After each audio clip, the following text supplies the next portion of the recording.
Hello and welcome to the This Works For Me Virtual Summit. I'm your host, Fermpe Watson. I am the director of the Faculty Development Center at Murray State University. In this summit, I will be having conversations with individuals who will be sharing practical strategies that have worked for them. And we hope that you will find many of these strategies useful to help you succeed in your quest to do well in higher education and beyond. With me today is Dr. LaDonna Young. Dr. Young, thank you very much for taking the time to share with us today. Thank you. It's a pleasure to be here. Thank you so much for the invitation. You're welcome. And so, Dr. Young, I'm going to take a moment to yield the floor to you. Could you tell us a little bit about yourself, who you are, where you're from, and what you do? Sure, I'd be happy to. Well, I'm LaDonna Young. I am currently the Dean of Humanities, Social Sciences, and Mathematics here at Southwest Tennessee Community College here in the wonderful city of Memphis, Tennessee. I'm originally from Birmingham, Alabama, so I'm a Southern girl and basically grew up here in Memphis. My tenure or career in higher education actually has been with Southwest. I started as an adjunct in the Department of Education, and I also was hired full-time to oversee a federal grant, which is called Gear Up. And Gear Up stands for Gaining Early Awareness and Readiness for Undergraduate Programs. So that federal program was designed to work with the poorest performing schools in the district at that time, and to prepare seventh graders on the path towards undergraduate success. From there, I was hired to serve as the interim department chair for the Department of Education. And from there, I kind of went into many different and various roles. I was the honors director. I was the coordinator for service learning. I also worked a lot with emerging technologies, and I launched the Associate of Science in Teaching degree, which is designed for pre-service teachers. So that's a little bit about my background. I'm a teacher at heart. I'm an administrator by head, if you will, and I love working with underserved minority populations, first-generation students, and the teachers who are empowered to educate them. Wow, you have a wealth of experience, Dr. Young, and I am really looking forward to this conversation with you today. Now, the title of your strategy is Using High-Impact Practices and Emerging Technologies to Transform Teaching and Learning. Could you, for those who are not familiar, could you help us understand what are high-impact practices?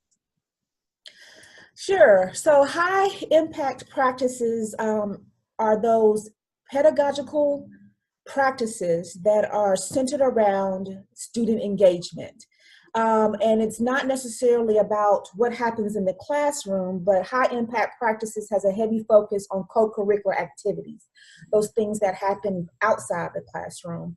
Here on our campus, we are a member, of course, of the Tennessee College System of Community Colleges. TBR is our governing board, and High Impact Practices is a huge initiative across the state.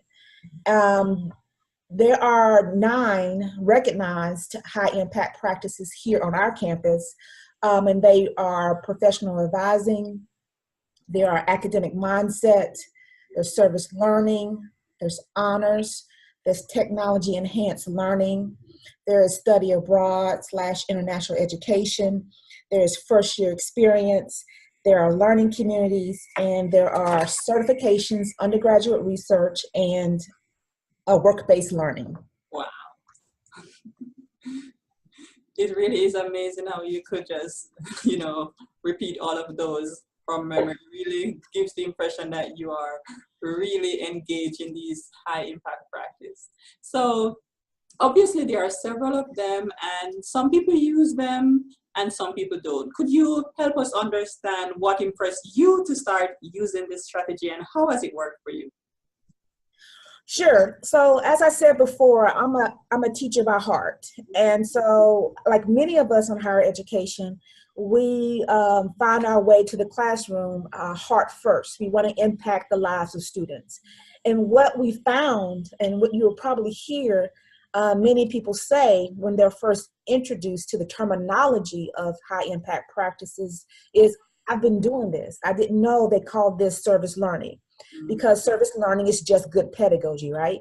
So what led me to high impact practices was just to have a meaningful, impactful classroom experience for students beyond the textbook, helping them to make connections not only to the course curriculum or the course objectives, but also to Memphis, also to community, also to the global society.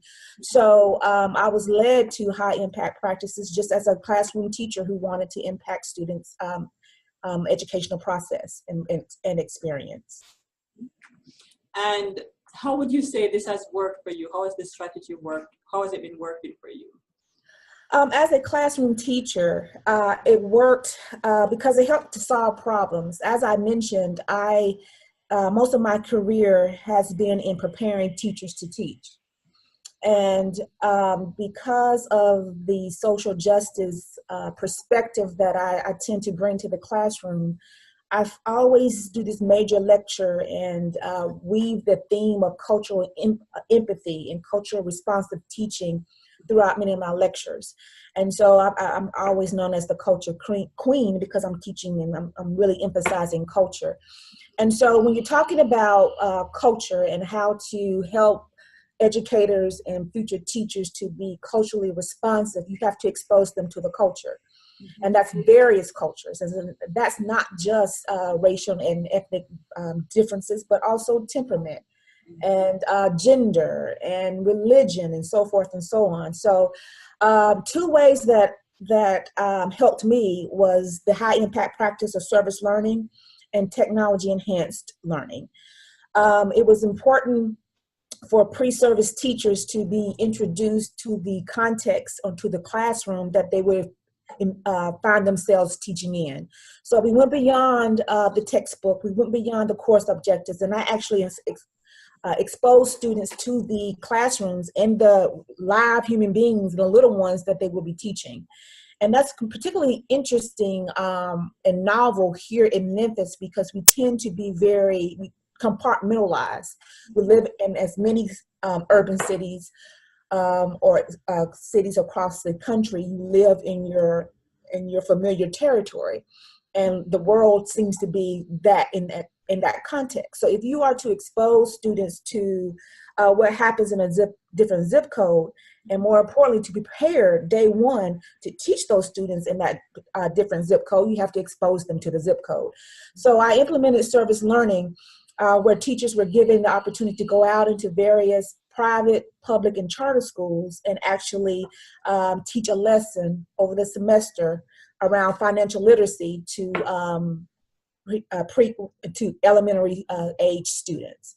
And so what I found was that students came back to the classroom really being able to make meaningful connections to some of the theory that we talked about in class, really being able to make meaningful connections to some of the theories and the development and the social development theories that we were talking about in class. But more importantly, they understood the context of Memphis beyond their common day-to-day life.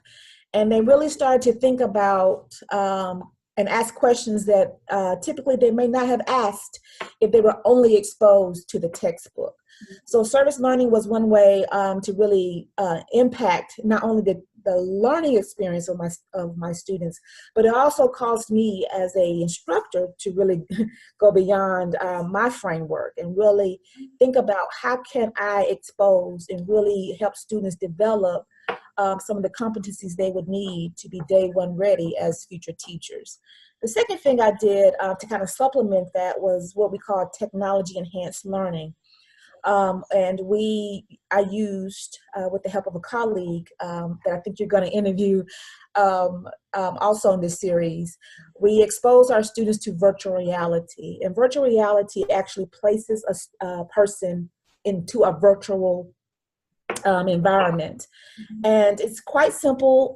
It's not as intimidating as one might think when you hear the word technology, or when you hear virtual reality, or planting someone into a virtual environment. And we used virtual reality, particularly when we were taking students on a study abroad program to Australia. And so we exposed them to a virtual reality video where they were able to walk the streets of Australia, Sydney specifically. They were exposed to the Aboriginal culture.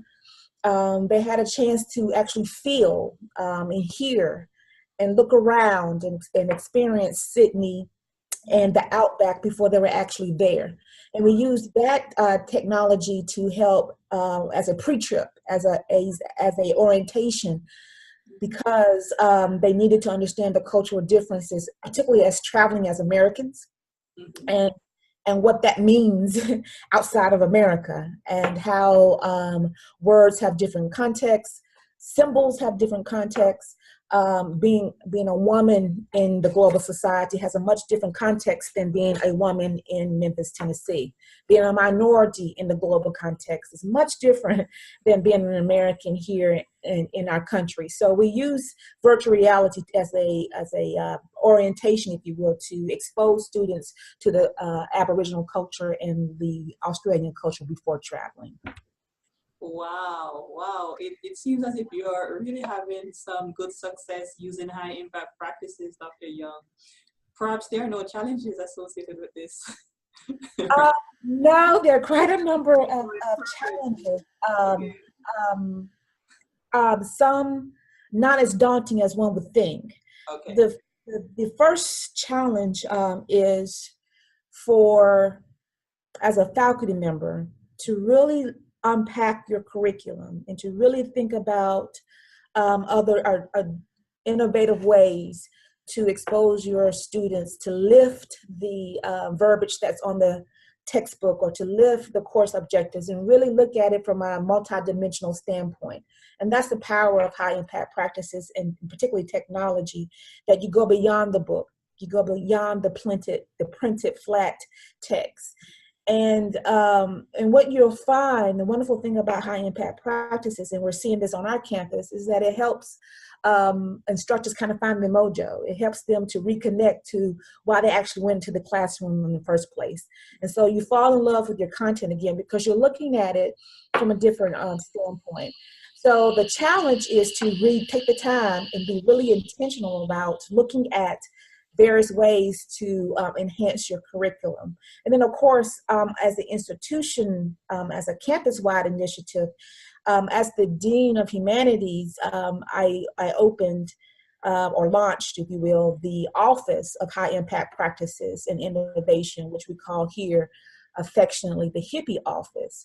And with that, that was a direct response to some of the challenges that we were having here on campus, because again, we had high impact practices kind of dispersed around campus in silos. And so you had silos of excellence and silos of innovation, but it was disjointed, and it was very fragmented. And so as a response to that challenge, we brought all the high impact practices under one umbrella, the Hippie Office. And so now we are being able to streamline our high impact practices. We have a way to make sure that our faculty are receiving the professional development and the support that they need in terms of looking at their curriculum in a different way. And also we're able to track and really monitor the quality of high impact practices. So as a challenge or encouragement to other institutions or faculty who are thinking about high impact practices, or maybe have been given the charge by their systems office to implement high impact practices, it's not just about checking off your to-do list. Yes, we have service learning, but you want to make sure you focus on the impact. You want to make sure that you focus on the assessment and the quality assurance, that yes, we're offering high impact practices, but we are making sure that there's a meaningful, impactful experience that goes along with that. Wow, I really am impressed with the work that you are doing. And I imagine that there might be someone out there, a viewer that it really gets it and really perhaps wants to do some of the things that you're doing, but they're saying, wow, you know, Dr. Young, it worked for you. I'm not sure if it would work for me. What are, you know, one or two preliminary steps that they could take to even just get their foot wet in implementing this strategy? Sure. I first of all, you have to determine what is your North Star.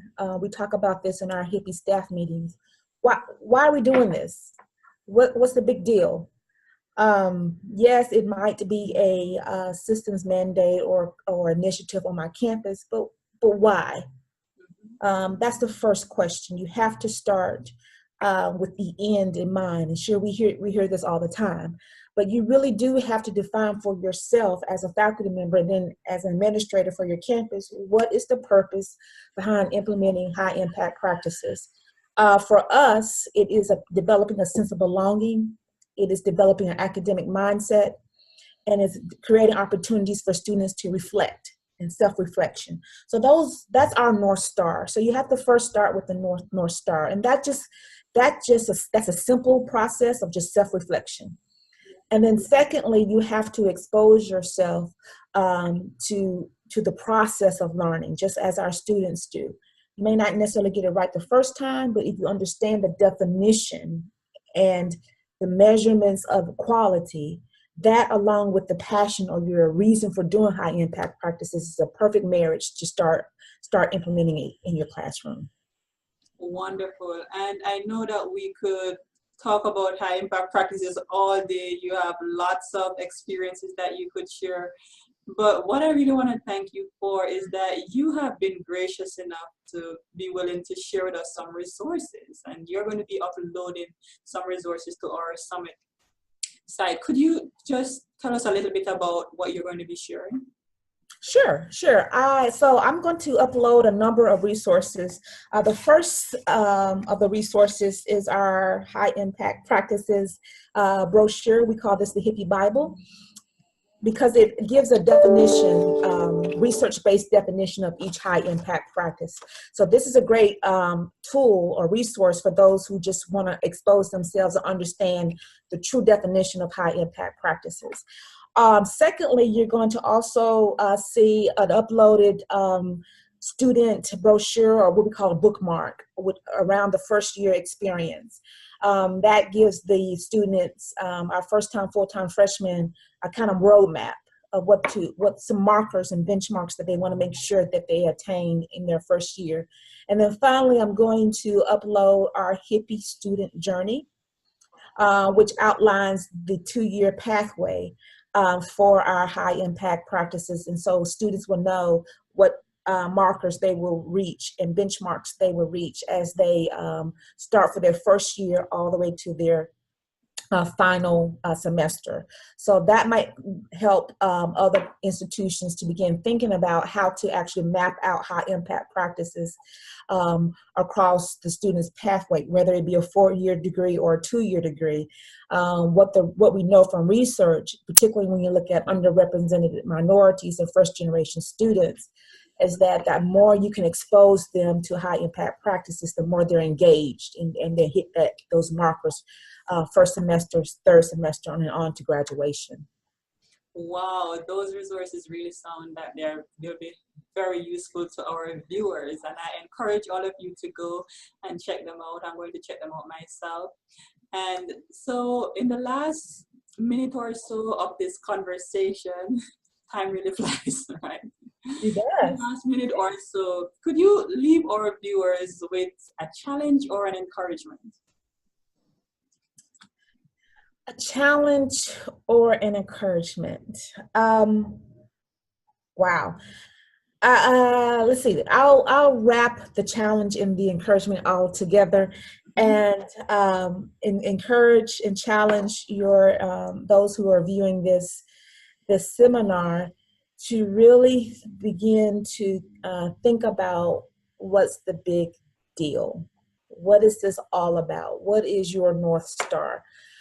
We see a lot of initiatives come and go in education. And then we also see very good initiatives kind of die and then they resurface. But good pedagogy is good pedagogy, regardless to what you call it. And many of us went into education to impact students' lives.